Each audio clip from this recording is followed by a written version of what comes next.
गृह खातं कोणाकडे राहणार यावरून चर्चा करू, एकनाथ शिंदेंकडून स्पष्ट। भाजप गृह विभाग स्वतःकडे ठेवणार की शिंदेंना देणार याची उत्सुकता शिगेला। गृह खातं शिवसेनेला मिळावं, आज बैठक झालंय तर मुद्दा मांडणार, संजय शिरसाट यांचं वक्तव्य। मुख्यमंत्री कोण हे भाजप ठरवणार, भाजपच्या निर्णयाला शिवसेनेचा पाठिंबा, आमच्या मनामध्ये काहीही किंतु परंतु नाही, काळजीवाहू मुख्यमंत्री एकनाथ शिंदेंचं वक्तव्य। उपमुख्यमंत्री पदाच्या संदर्भात चर्चा सुरू, श्रीकांत शिंदे उपमुख्यमंत्री होणार का या प्रश्नावरती एकनाथ शिंदेंचं उत्तर, श्रीकांत शिंदे हे डीसीएम होण्याची शक्यता नाकारली नाही। राज्यामध्ये आता काहीही होऊ शकतं यावरती आता आमचा विश्वास बसलाय, आमच्या निकालावरून हे दिसलंय, श्रीकांत शिंदेंच्या उपमुख्यमंत्री पदाच्या संदर्भात जयंत पाटील यांचं वक्तव्य। श्रीकांत शिंदे उपमुख्यमंत्री होतील या बातम्या तथ्यहीन, अमोल मिटकरींचं वक्तव्य। तर गृहमंत्रीपद हे मुख्यमंत्र्यांकडेच असतं, त्यामुळे ते फडणवीसांकडेच राहील, मिटकरींचा अंदाज। एकनाथ शिंदेंनी उपमुख्यमंत्री व्हावं, गुलाबराव पाटील यांच्याकडून इच्छा व्यक्त, तर माझ्या मंत्रिपदाच्या संदर्भात शिंदे निर्णय घेतील, गुलाबराव पाटलांचं वक्तव्य। एकनाथ शिंदे नाराज नसून हा सूत्रांनी चालवलेला प्रकार, भरत गोगावलेंची टीका, तर शिंदे सत्तेच्या बाहेर राहून काम करणार होते, मात्र त्यांनी सत्तेमध्ये सहभागी व्हावं ही आमची विनंती, गोगावलेंचं वक्तव्य। विवाह ठरला पण नवरदेव रुसून बसला, अशी महायुतीची अवस्था, शपथविधीवरून रोहित पवारांचा महायुतीला टोला। भाजपच्या विजयामुळे माओवाद्यांची आगपाखड, संघ आणि भाजपच्या पराभवासाठी सशस्त्र लढ्यामध्ये सहभागी होण्याचं बेकायदेशीर आवाहन, 24व्या वर्धापन दिनाच्या निमित्ताने माओवाद्यांनी काढलं पत्रक। मुंबईला रवाना होण्यापूर्वी एकनाथ शिंदेंकडून जननी मातेचं दर्शन, यावेळी शिंदेंच्या कुटुंबातील सदस्यांनी सुद्धा दर्शन घेतलं। काळजीवाहू मुख्यमंत्री एकनाथ शिंदे आणि श्रीकांत शिंदे ठाण्यात, 2 दिवसांच्या दौऱ्याच्या नंतर शिंदे ठाण्यात परतले, शिंदे परतल्यानं राजकीय घडामोडींना वेग येणार का याकडे लक्ष। ठाण्याच्या हेलिपॅडवरती शिंदे आणि केसरकरांची चर्चा, केसरकरांना बाजूला नेऊन शिंदे आणि केसरकरांची चर्चा, ठाण्याच्या निवासस्थानी सुद्धा दोघांमध्ये अर्धा तास चर्चा, हवं असलेल्या मंत्रिपदाच्या संदर्भात चर्चा झाल्याची माहिती आहे। आधी मुख्यमंत्रीपदाचा सोहळा होईल आणि त्यानंतर मंत्रिपदाच्या संदर्भात चर्चा होईल, आमदार मंगेश कुडाळकर यांची माहिती, तर मंत्रिपदासाठी इच्छुक असून शिंदेंकडे मागणी केली आहे, कुडाळकरांचं वक्तव्य। महाराष्ट्रामध्ये सर्वच पक्षांकडून घराणेशाहीचा पुरस्कार, 288 पैकी 237 मतदारसंघामध्ये घराणेशाहीमधले उमेदवार, भाजपचे सर्वाधिक 49, काँग्रेसचे 42 उमेदवार घराणेशाही जोपासणारे होते, सामाजिक कार्यकर्ते हेरंब कुलकर्णी यांचा अहवाल। जितेंद्र आव्हाड यांची गटनेतेपदी निवड, रोहित पाटील शरद पवारांच्या पक्षाचे प्रतोद, रोहित आर पाटील यांच्यावरती महत्त्वाची जबाबदारी। शरद पवारांकडून रोहित पाटील यांच्यावरती मोठी जबाबदारी, जयंत पाटील यांनी बालमित्र मंडळाचा करेक्ट कार्यक्रम केला, राष्ट्रवादीच्या अमोल मिटकरींचा निशाणा। अविनाश जाधवांचा मनसे ठाणे जिल्हाध्यक्ष पदाचा राजीनामा, ठाणे शहर विधानसभेमधून अविनाश जाधव यांचा पराभव, पराभवाची जबाबदारी स्वीकारत जाधव यांचा राजीनामा। माझ्याच पक्षामधल्या नेत्यांनी माझ्यासोबत गद्दारी केली, शिवसेनेचे आमदार संजय गायकवाड यांचा गंभीर आरोप, प्रतापराव जाधव आणि भाजपच्या संजय कुटेंनी कट करून आपल्या विरोधामधील उमेदवार बदलल्याचा गायकवाडांचा आरोप। गेल्या 30 ते 40 वर्षांपासून मी राजकारणामध्ये असून पक्षाचं नुकसान होईल असं काम मी कधीही केलं नाही, संजय गायकवाड यांच्या आरोपांच्या संदर्भात मंत्री प्रतापराव जाधव यांची प्रतिक्रिया। ईव्हीएम हॅक होऊ शकतात असं म्हणणारा व्हिडिओमधला दावा खोटा, सोशल मीडियावरती फिरणाऱ्या व्हिडिओवरती निवडणूक आयोगाचं स्पष्टीकरण, व्हिडिओमधल्या व्यक्तीच्या विरोधात मुंबई सायबर पोलिसांमध्ये गुन्हा दाखल, आयोगाची माहिती। महाविकास आघाडीचे 29 उमेदवार ईव्हीएमच्या विरोधात लवकरच सर्वोच्च न्यायालयामध्ये याचिका दाखल करणार, ईव्हीएममध्ये मानवी हस्तक्षेप करून निवडणुका जिंकल्याचा आरोप करत याचिका केली जाणार, ठाकरे गटाचे पराभूत उमेदवार दीपेश म्हात्रे यांची माहिती। युगेंद्र पवारांचा मतमोजणीवरती आक्षेप, बारामतीमधल्या पराभवाच्या नंतर युगेंद्र पवार यांचा मत पडताळणीसाठी अर्ज, अजित पवारांनी केला युगेंद्र पवारांचा पराभव। सोलापूर उत्तर विधानसभा मतदारसंघामधील शरद पवार पक्षाचे पराभूत उमेदवार महेश कोठे यांचा मतमोजणी पडताळणीसाठी अर्ज, पडताळणीसाठी लागणारे 94,400 रुपयांचं शुल्क सुद्धा भरलं। नागपूरमध्ये काँग्रेसचे नेते सुनील केदार यांच्या उपस्थितीमध्ये ईव्हीएमच्या विरोधात आंदोलनापूर्वी काढली बाईक रॅली। कोणतेही इलेक्ट्रॉनिक मशीन सोर्स कोड शिवाय तयार होत नाही, त्यामध्ये टेम्परिंग केलं जाऊ शकतं, सुनील केदार यांचा आरोप। अहिल्यानगरच्या पाथर्डीमध्ये रोहित पवारांच्या नेतृत्वामध्ये महाविकास आघाडीचं ईव्हीएमच्या विरोधात आंदोलन। ईव्हीएम मशीनची प्रतिकृती जाळून केलं आंदोलन। पंढरपूरच्या मार्कडवाडी ग्रामस्थांनी केलेली फेरमतदानाची मागणी बेकायदेशीर, प्रशासनाने मागणी फेटाळली। माळशिरसच्या निवडणूक निर्णय अधिकारी विजया पांगारकर यांची माहिती। प्रशासनाने मागणी फेटाळल्याच्या नंतर सुद्धा मार्कडवाडी ग्रामस्थ बॅलेटवरती मतदान घेण्यावरती ठाम। गावामधील विरोधकांचा मतदानावरती बहिष्कार। या मतदानामुळे गावातील वातावरण खराब झाल्यास किंवा गोरगरिबांना त्रास झाल्यास हे 4 पुढारी जबाबदार असतील, विरोधकांचा इशारा। अजित पवार आमच्यामध्ये आले नसते तर आमच्या 90 ते 100 जागा निवडून आल्या असत्या, शिवसेनेचे नेते गुलाबराव पाटील यांचं विधान। तर हा गुलाबरावांचा गोड गैरसमज, गुलाबरावांनी जुलाबरावांसारखं वागू नये, गुलाबरावांच्या वक्तव्यावरती राष्ट्रवादीच्या अमोल मिटकरी यांची खोचक टीका। देवेंद्र फडणवीसांना भेटण्यासाठी भाजपचे नेते सागर बंगल्यावर। चंद्रशेखर बावनकुळे, रावसाहेब दानवे, अशोक चव्हाण, धनंजय महाडिक, प्रशांत परिचारक यांनी घेतली फडणवीसांची भेट। तुळजापूरच्या अणदूरमध्ये देवेंद्र फडणवीस मुख्यमंत्री व्हावेत यासाठी श्री खंडोबा देवाला महाआरती। राणा जगजितसिंह पाटील यांची सुद्धा मंत्रीपदी वर्णी लागावी यासाठी कार्यकर्त्यांचं खंडोबाला साकडं।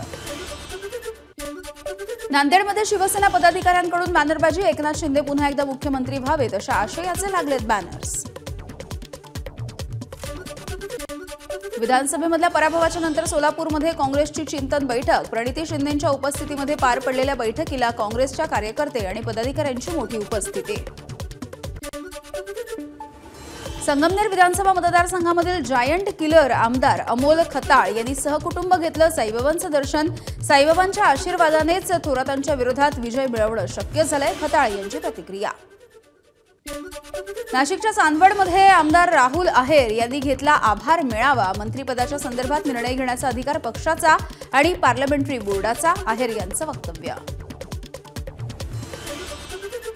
2005 मध्ये शिवसेना सोडून बाहेर पडलेल्या नारायण राणेंची सामनाच्या समोरची सभा उधळल्याचं प्रकरण।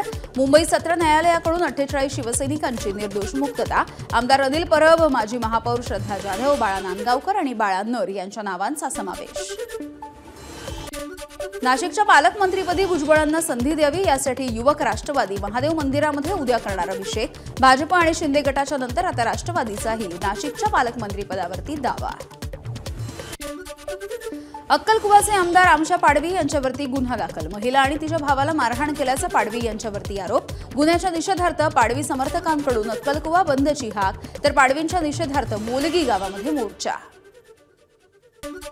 सांगलीच्या मिरजमध्ये शिवसेनेच्या पदाधिकाऱ्यावरती जीवघेणा हल्ला। हल्ल्यामध्ये मतीन काझी, त्याची पत्नीसह आणखी 1 जण गंभीररित्या जखमी। आर्थिक देवाणघेवाणीमधून हल्ला झाल्याची माहिती आहे।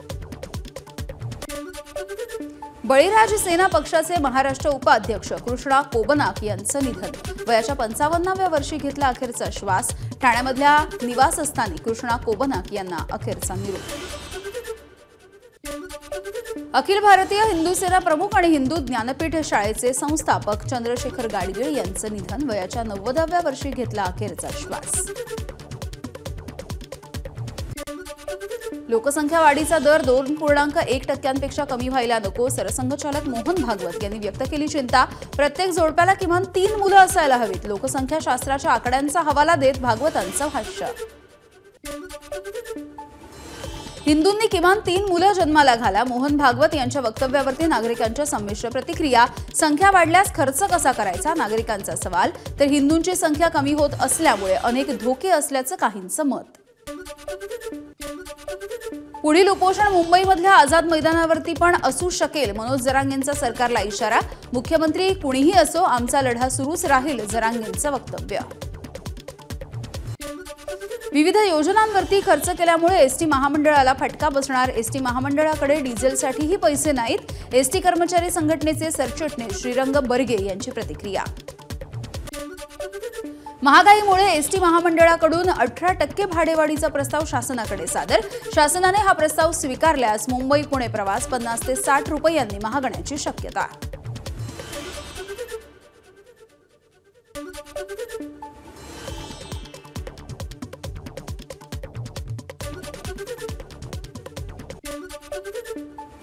नाशिकच्या सीबीएस ते म्हाडा वसाहतीच्या दरम्यान सिटीलिंक बस सेवा सुरू होणार, सिटीलिंक प्रशासनाचा निर्णय।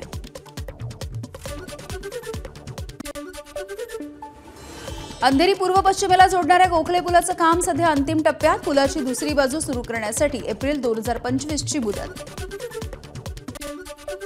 पैशांची फेरफार केल्याप्रकरणी शिल्पा शेट्टीचे पती राज कोनरा यांना ईडीचं समन्स। अभिनेत्री गेहना वशिष्ठ हिला सुद्धा ईडीचं समन्स। नाशिक शहरामधल्या विविध भागांमधून चोरीला गेलेले मोबाईल नाशिक पोलिसांनी मूळ मालकांना केले परत। 20 लाख रुपये किमतीचे 130 मोबाईल शोधण्यामध्ये नाशिकच्या पोलिसांना यश। संभाजीनगरच्या वैजापूरमध्ये वीरगाव पोलीस स्थानकाच्या हद्दीमध्ये महिलांनी रस्त्यावरती फोडल्या देशी दारूच्या बाटल्या। वारंवार तक्रार करूनही दारू विक्री बंद होत नसल्यामुळे महिला आक्रमक। गोंदियामध्ये झालेल्या शिवशाही बसच्या अपघाताच्या नंतर खासदार प्रशांत पडोळे ॲक्शन मोडवर। पडोळेंनी एसटी बसेसची पाहणी करत प्रवाशांना चांगल्या सुविधा देण्याच्या केल्या सूचना। गोंदिया शिवशाही बस अपघाताच्या प्रकरणी चालकावरती निलंबनाची कारवाई। सडक अर्जुनी रोडवरती झालेल्या अपघातामध्ये 11 प्रवाशांचा झालाय मृत्यू। भंडाऱ्यामध्ये नागपूर कोलकाता महामार्गावरती चालकाचं नियंत्रण सुटल्यामुळे ट्रकचा भीषण अपघात। चालक आणि वाहक किरकोळरित्या जखमी। वैनगंगा नदीच्या पुलावरती ट्रक उलटल्यामुळे वाहतूक विस्कळीत। भंडाऱ्यामध्ये कोळशाची वाहतूक करणाऱ्या ट्रकची दुचाकीला धडक। अपघातामध्ये महिलेचा मृत्यू तर दुचाकीस्वार गंभीररित्या जखमी। ट्रक चालकाच्या विरोधामध्ये गुन्हा दाखल। अहिल्यानगर शहरामधल्या मुकुंदनगर परिसरामध्ये झिशान खान या तरुणाची हत्या। या प्रकरणी फरार आरोपी शमशुद्दीन खानला भिंगार कॅम्प पोलिसांनी केली अटक।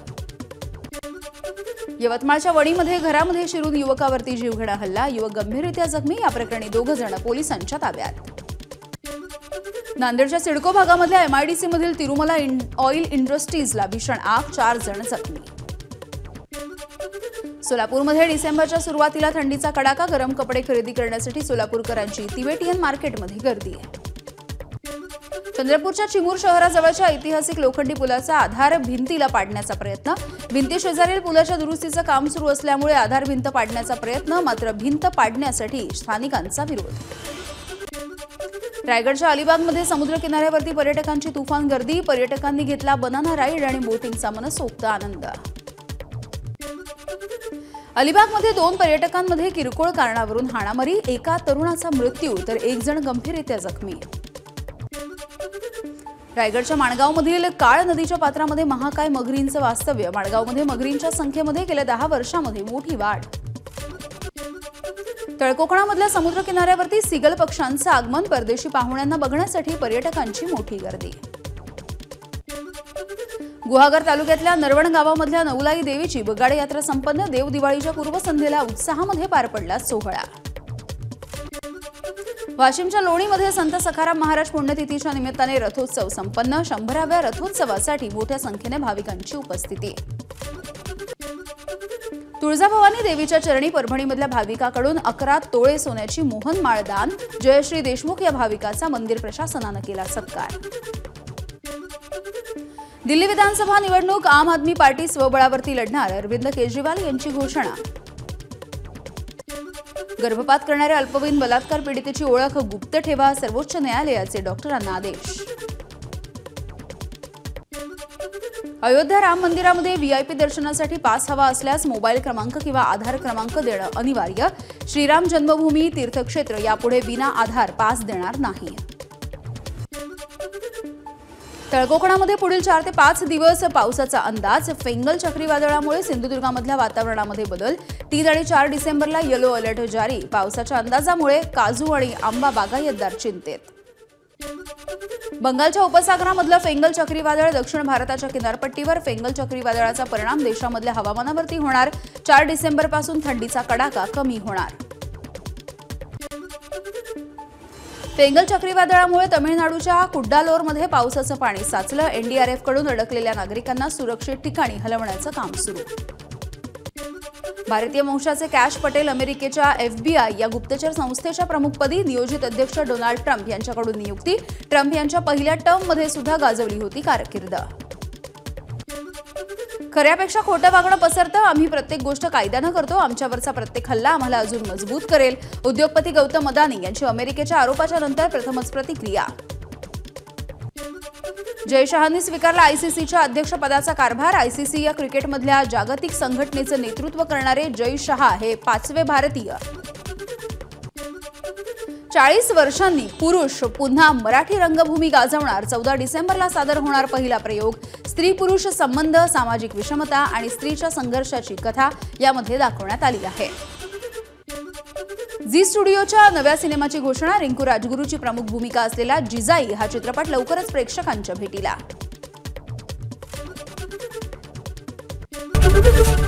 एबीपी माझा, उघडा डोळे बघा नीट।